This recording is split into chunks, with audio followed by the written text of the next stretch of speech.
아내들이 본 남편의 모습이 이러하다고 합니다. 남편은 집에 두면 근심 덩어리, 데리고 다니면 골치 덩어리, 마주 앉으면 원수 덩어리, 혼자 내보내면 사고 덩어리, 며느리에게 맡기면 구박 덩어리. 아마 예수님께서 보실 때에 제자들의 모습이 이러하지 않았을까요? 그리고 어쩌면 현재 하나님을 섬기고 있다는 우리들을 바라보시는 예수님의 심정이 아닐까요? 예수님은 제자들에게 어쩌면 재미난 말로 근심 덩어리, 골치 덩어리, 원수 덩어리, 사고 덩어리, 구박 덩어리라는 시험에 들지 않도록 깨어 일어나 기도하라고 몇 번이나 강조했습니다. 그러면 우리는 질문을 하게 됩니다. 기도를 하면 시험에 들지 않습니까? 기도의 시간이 많은데도 불구하고 연약해지거나 주위의 사람들에게 상처를 주는 것은 무엇 때문입니까? 우리의 기도의 방식과 의도가 어떠해야 하는지 살펴보기를 원합니다.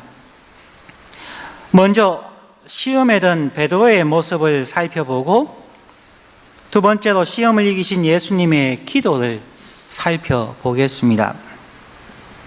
첫 번째는 베드로가 밖에 나가서 심히 통곡하니라 하는 말씀을 가지고 베드로의 모습을 살펴봅니다.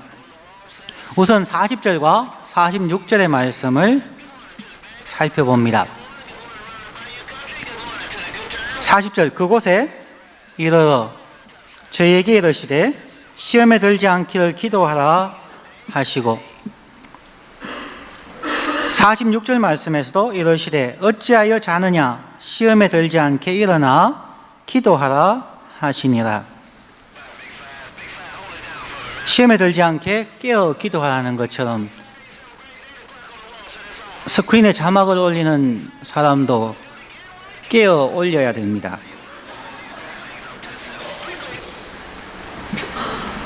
베드로와 제자들은 예수님께서 시험에 들지 않기를 깨어 기도하라는 말씀에도 불구하고 너무나 지치고 힘든 하루를 마치며 겟세마네 동산이라고 하는 야외이지만 그곳에서 잠에 빠져들었습니다.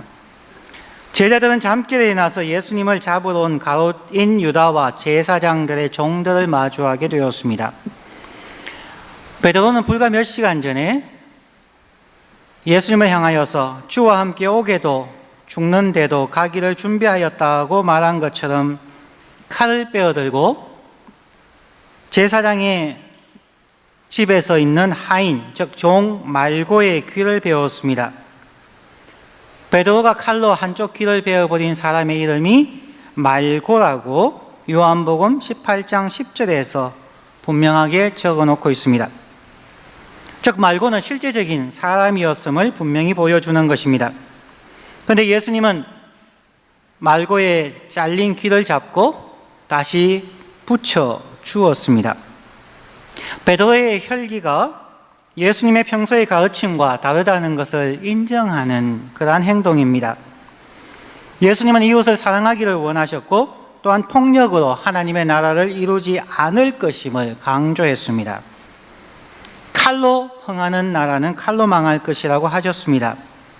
특별히 하나님의 뜻이면 언제나 순종할 것을 말씀하셨습니다. 제자들은 예수님의 시험에 들지 않기를 기도하라는 말씀을 귀담아 듣지 않았습니다.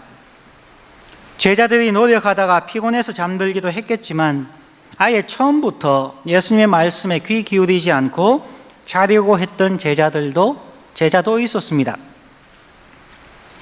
제자들의 마음속을 보면은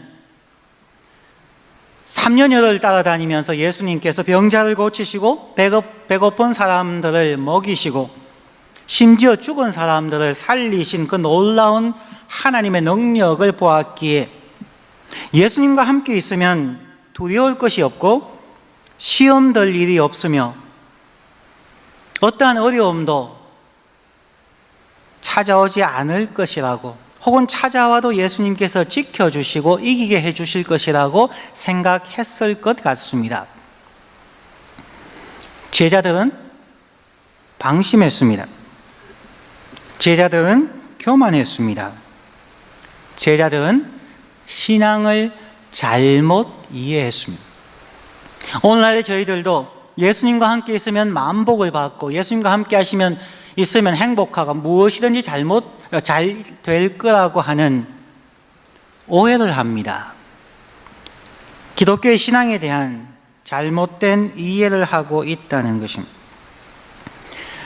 겟세마네 동산에서 함께 기도하던 그들의 모습 가운데 제자들이 뒤에서 기도하라고 예수님께서 남겨놓으시고, 그 다음에는 베드로와 야고보와 요한을 조금 더 가까이 와서 기도하게 하고, 얼마 되지 않은 거리에 예수님께서 나아가서, 돌 던질 거리에 나아가서 예수님께서 간절하게 기도했습니다.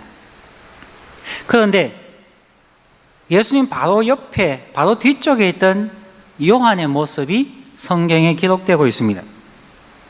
마가복음 14장 50절부터 52절의 말씀입니다. 예수님의 제자들이 다 예수를 버리고 도망하니라 한 청년이 벗은 몸에 배 헛이불을 두르고 예수를 따라오다가 무리에게 잡힘에 배 헛이불을 버리고 벗은 몸으로 도망하니라. 이 한 청년은 젊은 제자인 요한이라고 학자들은 생각합니다. 저 기도하다가 잠든 것이 아니라 아예 처음부터 옷을 다 벗고 이불을 덮고 잠들었음을 보여주는 부분입니다. 배 헛이불을 걸치고 자다가 갑자기 가룟 유다와 예수를 잡으러 온 하인들을 보고는 놀라서 도망을 갑니다. 그런데 잡히니까 그냥 헛이불을 그들의 손에 남겨놓고 도망쳐 버렸습니다. 벌거벗은 몸으로 도망쳤다고 합니다. 예수님의 제자들의 마음 상태를 볼 수 있는 장면입니다. 열심히 노력하다가 실수와 실패를 할 수는 있습니다. 그러나 마음을 놓아버리고 준비하지 않았다는 것입니다. 전투에 진 장수는 용서받을 수 있지만 경계에 실패한 장수는 용서받을 수 없다는 말이 있습니다. 군사들에게, 즉 군대에서는 매우 중요한 말입니다. 전투에서는 질 수도 있습니다. 하지만 경계에 실패한 장수는 책임을 면할 수가 없습니다. 준비에 실패한 군대나 운동선수나 팀은 비난을 받을 수밖에 없다는 말입니다. 그만큼 준비와 경계는 중요한 것입니다. 베드로와 제자들은 준비에 소홀했습니다. 결국 예수님은 제사장의 종들에게 잡혀갔습니다. 제자들이 도망가고 베드로도 도망쳤다가 다시 생각해 보니까 예수님을 향한 그의 고백이 생각나고 부끄러워서 예수님의 뒤를 쫓았습니다. 예수님을 잡아 끌고 간 대제사장의 집에 베드로가 들어갔습니다. 베드로가 받은 시험은 우리가 생각해 볼 필요가 있습니다. 베드로가 3번에 걸쳐서 부인했는데 그 과정들을 살펴보는 것도 참 필요한 부분입니다. 첫 번째, 베드로에게 이 사람도 예수와 함께 있었다고 말한 사람은 오늘 본문 56절에 보면은 한 비자, a servant girl 이라고 말하고 있습니다.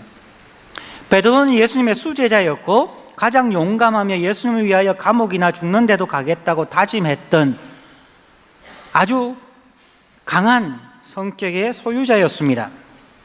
그런데 베드로가 예수님을 부인하도록 도전한 사람은 제사장이나 서기관이나 종교 지도자들 혹은 일반인도 아닌 그 당시로서는 사람의 숫자에 치지도 않았던 어린 소녀였습니다.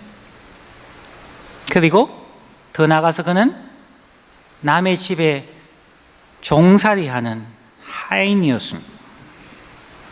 그 상황을 한번 머릿속에 상상해 보시면 참으로 아이러니한 모습입니다. 예수님의 수제자가 아주 어린 소녀 노예 앞에서 예수님을 부인했다는 것입니다. 이 사건은 베드로에게 두고두고 고통스럽고 창피한 기억으로 남았을 것입니다. 베드로는 그 소녀 하인 앞에서 여자여 내가 저를 알지 못하노라 라고 말했습니다.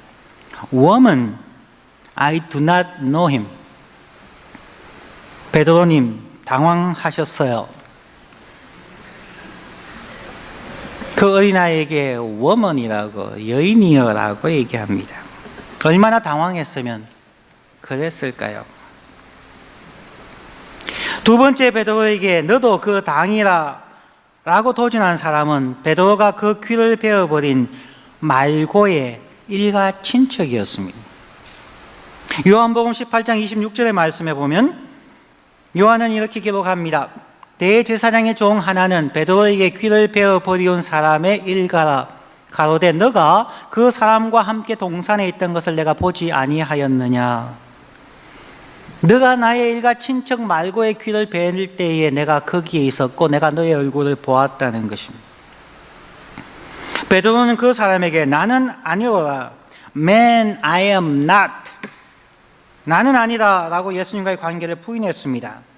그렇게 당당하게 예수를 위하여 칼을 빼어들고 귀를 베어버린 그 용맹함이 슬그머니 사라져버리고 아니야 나는 그런 적이 없다고 부인하고 있습니다. 두 번째로 그에게 도전했던 그 사람도 말고와 같이 제사장의 집에서 종살이하던 동일한 종 혹은 노예였습니다. 1시간 정도가 지난 후에 세 번째 베드로에게 장담하여 가로되 이는 갈릴리 사람이니 참으로 그와 함께 있었느니라고 말한 사람은 베드로의 갈릴리 말투를 듣고 베드로가 갈릴리 사람이며 예수님과 함께 있는 것을 보았다고 공박했습니다. 베드로는 그 사람에게 이 사람아 나는 너 하는 말을 알지 못하노라 라고 화를 내며 저주하며 부인했습니다. 마가복음 14장 71절에서 기록되기를 베드로가 저주하며 맹세하되 나는 너희의 말하는 이 사람을 알지 못하노라 하니 베드로의 시험은 갈수록 비참하고 처절했습니다. 어린 하녀 앞에서 예수님과의 관계를 부인하더니 자신이 칼로 베어버린 말고라는 종의 일가 친척 앞에서 창피하게도 나는 그렇게 한 적이 없다고 자기의 행동을 부인하였고 세 번째는 저주하며 맹세하며 예수님과의 관계를 부인하였습니다. 사람은 그러한 극단적인 상황 속에 가면 그럴 수 있습니다. 죽음 앞에서 혹은 자기의 손해와 불이익을 당할 것 앞에서 그렇게 할 수도 있을 것입니다. 예수님의 수제자였던 베드로의 끝없는 추락, 정말 보잘것없는 사람들 앞에서 평소에는 큰 소리 치며 대하였을 그 어린 소녀 하녀와 종들 앞에서 그는 자기의 삶을 부인했고 자기의 행동을 부인했고 더 나아가서 예수를 부인했습니다. 저주하며 맹세하며 부인했습니다. 그때 예수님께서 예언하신 것처럼 닭이 울었습니다.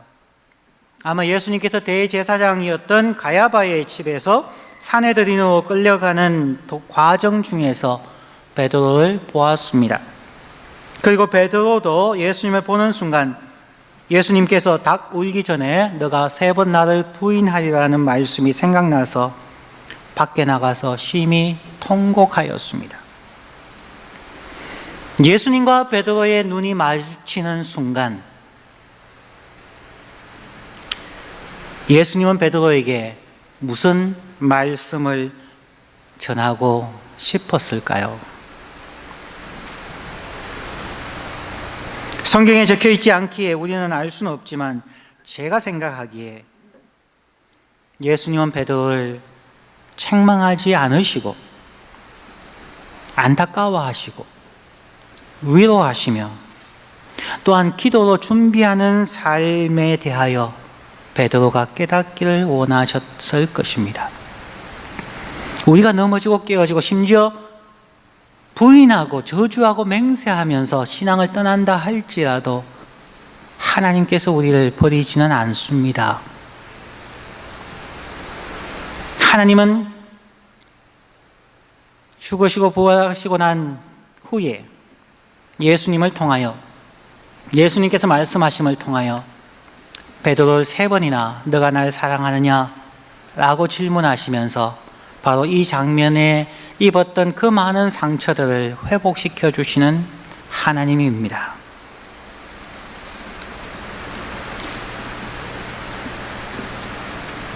예수님은 베드로가 그러한 시험과 넘어짐을 통하여 더욱 성숙하기를 원하셨을 것입니다.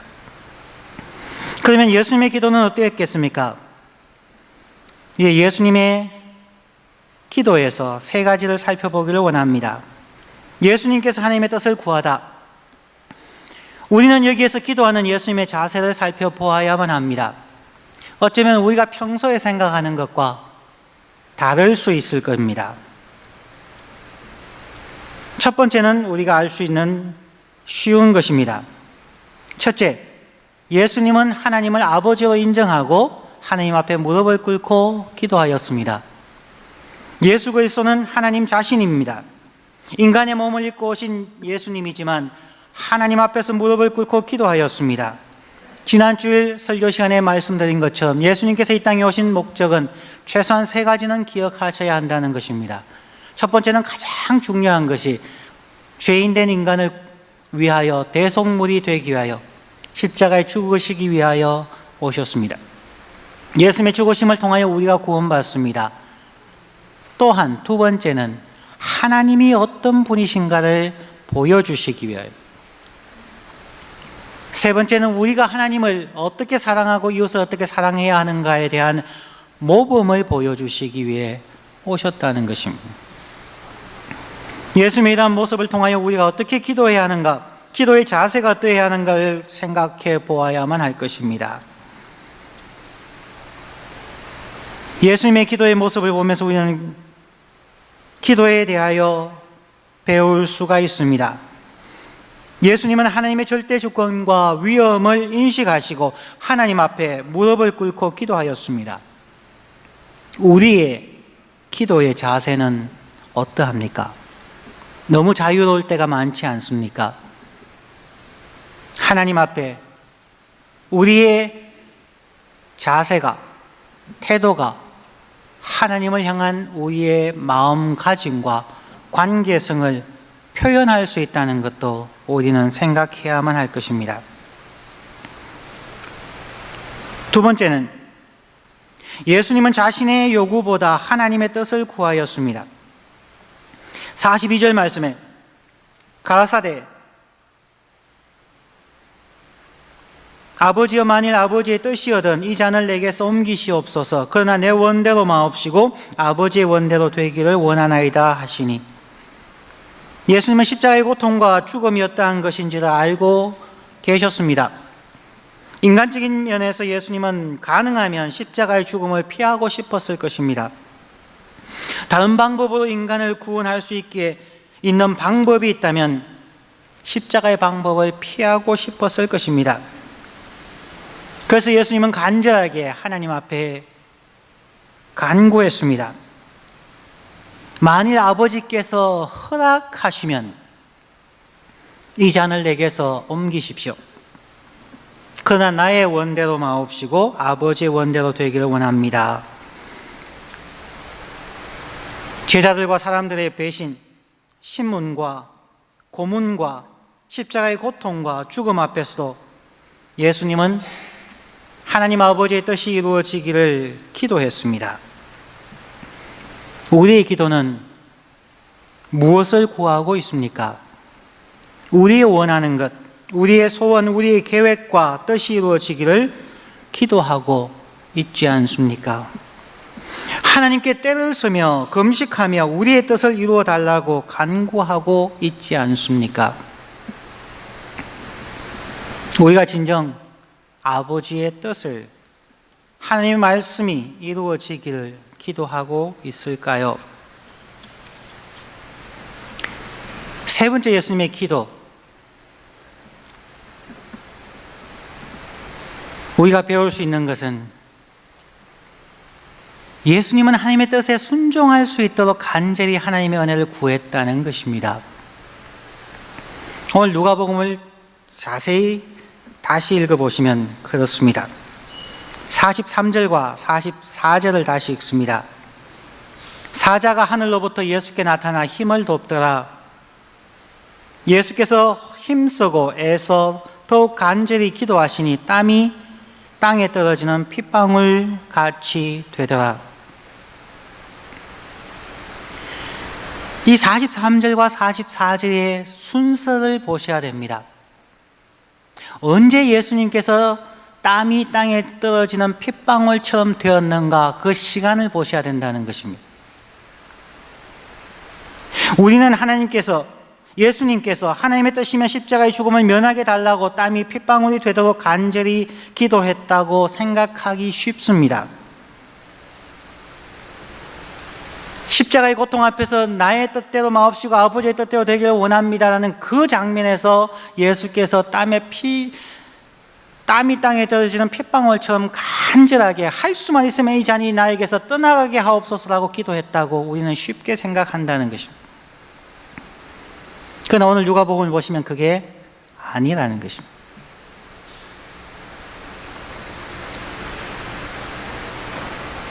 오늘 누가복음의 문맥과 글의 순서로 보면 예수님께서 하나님께 기도하셨고 자신의 간절한 소원이 만일 아버지의 뜻이거든 이 잔을 내게서 옮기시옵소서, 그러나 아버지의 원대로 되기를 원합니다 라고 간절하게 기도하고 난 후에 이 기도를 합니다. 즉, 그러나 내 원대로 마옵시고 아버지의 원대로 되기를 원하나이다, 하나님의 원대로 되기를 원합니다 라고 기도하고 하나님의 뜻을 받아들이고 또한 하나님께 자신을 온전히 순종하기로 결심하고 난 후에 43절과 44절이 나타난다는 것입니다. 하나님의 사자가 등장해서 예수를 도왔는 그 시간이 이 잔을 내게서 멀리 떠나가게 하옵소서 할 때 나타나지 않았다는 겁니다. 그때는 예수님이 시험 드시는 그 장면에서는 하나님의 사자는 나타나지 않습니다. 하나님의 뜻을 받아들이고 순종하기로 결심한 직후에 하나님의 사자가 나타나서 도왔다는 것입니다. 그리고 난 후에 44절에 예수께서 힘쓰고 애써 더욱 간절히 기도하시니 땀이 땅에 떨어지는 핏방울 같이 되더라. 이미 하나님의 뜻을 받아들이고 난 후에, 이미 자신이 십자가에서 죽기로 결심하고 난 후에 땀이 핏방울이 되기까지 기도했다는 것입니다. 그러면 무엇을 위해 예수님이 땀이 핏방울이 되기까지 기도했을까요?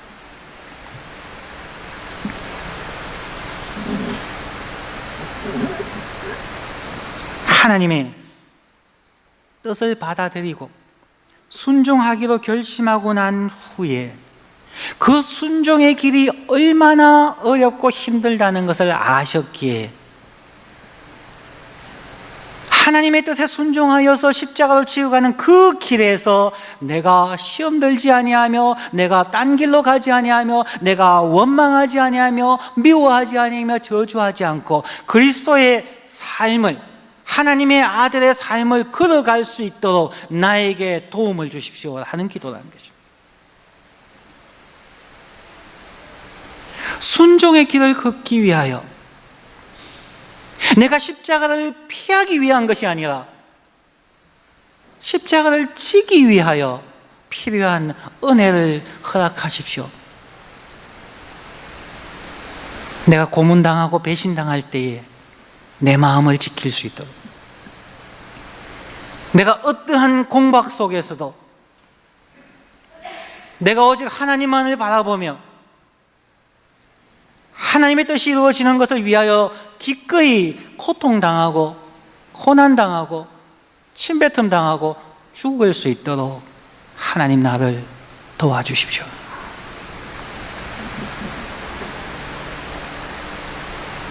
예수님께서 베드로와 제자들에게 시험에 들지 않게 깨어 기도하라고 하셨을 때에 무슨 이유였을까요? 너희들이 기도하면 내가 십자가에 달리지 않을 것이다, 그 기도였을까요? 아닙니다. 너희가 기도하면 이러한 어려움을 당하지 않을 것이다, 그것을 위해서 기도하라고 했을까요? 그렇지 않습니다. 하나님의 뜻에 의해서 우리는 이 십자가의 길을 가야만 하고 우리의 고통과 고난의 길을 가야만 하는데, 그 길을 가는 동안에 겪을 수 있는 어려움, 시험들을 이길 수 있도록 기도하라는 것입니다.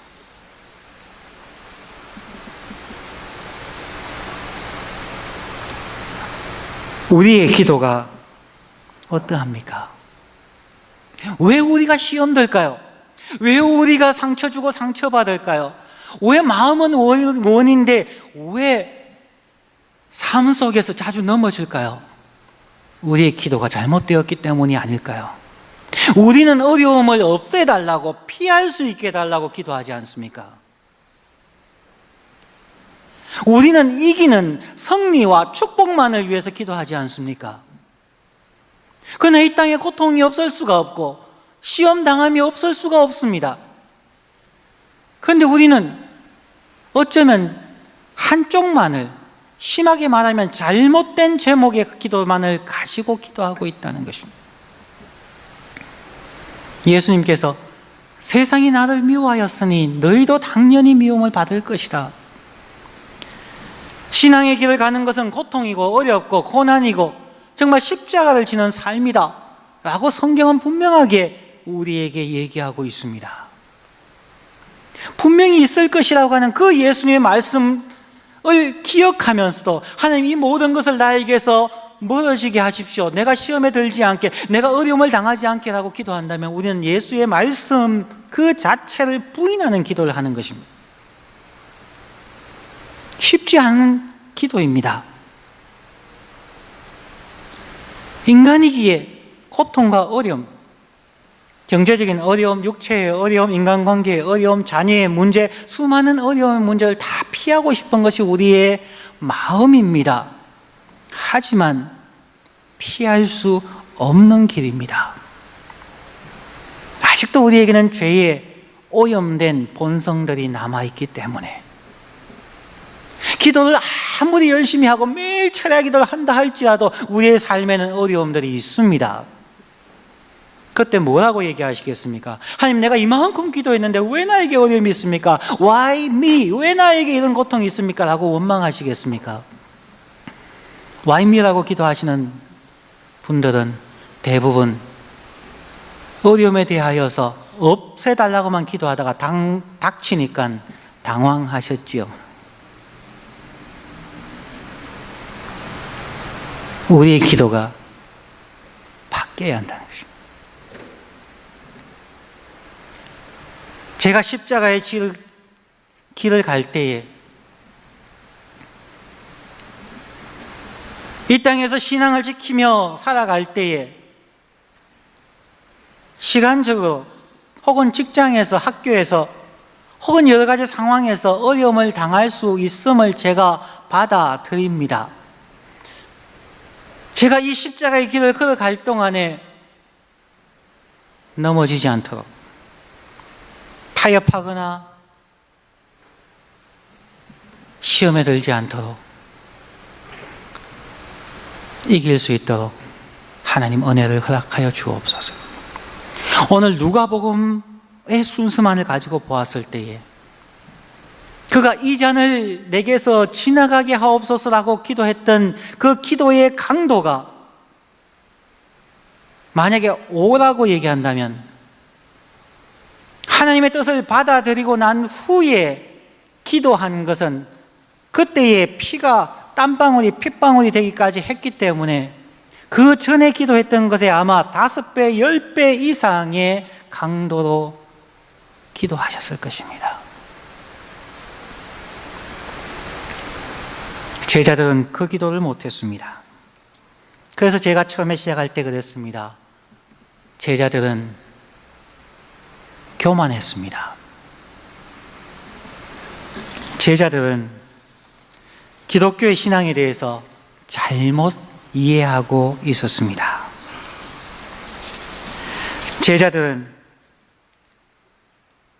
방심했습니다. 예수님과 함께 있으면 편안한 길을 갈 것이라고 착각했습니다. 그것은 복음이 아니고 예수님은 한 번도 그렇게 말하지 않았습니다. 신앙의 길은 고난의 길이고 수행의 길이고 자신을 지켜가는 길이기 때문에 그렇습니다. 예수님은 언제 어디에서 죽으셨을까요? 이 질문을 제가 여러 번 합니다. 예수님은 언제 어디에서 죽으셨을까요? 성경을 보면 예수님은 금요일날 골고다 언덕 십자가 위에서 죽었습니다. 그러나 저는 그렇게 생각하지 않습니다. 예수님은 목요일 밤 겟세마네 동산에서 죽으셨습니다. 예수님께서 목요일 밤 겟세마네 동산에서 아버지 하나님의 뜻을 받아들이고 내가 이 십자가의 길을 가겠습니다. 나를 도와달라고 땀방울이 핏방울이 되게 기도하셨던 그 순간에 예수님은 죽으셨습니다. 그러기에 제자들이 자신을 배신하고 도망갈 때에 받아줄 수 있었습니다. 사람들이 자기를 힐난하고 심지어 침뱉을 때에 손으로 뺨을 치고 머리에 가시관을 씌우고 사람들이 너가 하나님의 아들이냐 십자가에서 내려와 보라고 조롱할 때에 참을 수 있었던 것은 예수님께서 목요일 밤 겟세마네 동산 기도의 현장에서 죽으셨기 때문에 감수할 수 있었습니다. 그렇지 않으면 어떤 사람이 자존심이 있지 수많은 사람을 먹여 살리고 병자를 고치고 했던 위대한 사람들이 존경하는 그러한 예수였는데 감히 너희가 나를 이라고 얘기하지 않았을까요?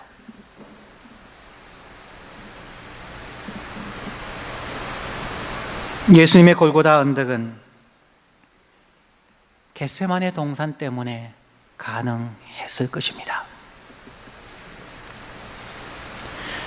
저와 여러분의 신앙생활이 시험에 덜 들게 안 들 수는 없지만 조금이라도 시험을 이길 수 있기 위해서는 어려움이 와서 닥쳤을 때에 기도해서 해결되는 것보다 어려움이 닥치기 이전에 하나님 내가 이 길을 갈 때에 이 십자가의 길을 갈 때에 이길 수 있도록 은혜를 베풀어 주십시오. 전투에 지는 장수는 용서받을 수 있지만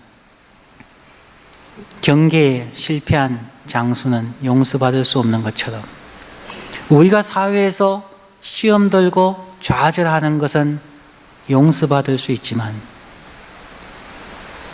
경계하며 주의하며 사전에 하나님 앞에 우리의 삶을 드리고 순종하기로 결심하고 하나님의 은혜를 구하지 않은 것에 대해서는 우리는 비난받을 수 있을 것 같습니다. 저와 여러분은 우리의 뜻이 성취되기 위하여 땀이 핏방울이 되도록 기도하십니까? 아니면 하나님의 뜻을 이루기 위한 순종을 위하여 하나님의 은혜를 구하십니까? 베드로가 시험에 든 것은 바로 하나님의 뜻에 순종하는 과정에서 필요했던 은혜를 구하지 못했습니다. 그리고 시험에 넘어졌습니다. 우리의 기도도 하나님의 뜻에 순종하기 위한 하나님의 은혜를 구하는 간절한 기도여야만 합니다. 우리의 기도가 하나님을 전적으로 의지하고 순종하기 위한 기도가 되시기를 주의 이름으로 축원합니다. 기도하겠습니다.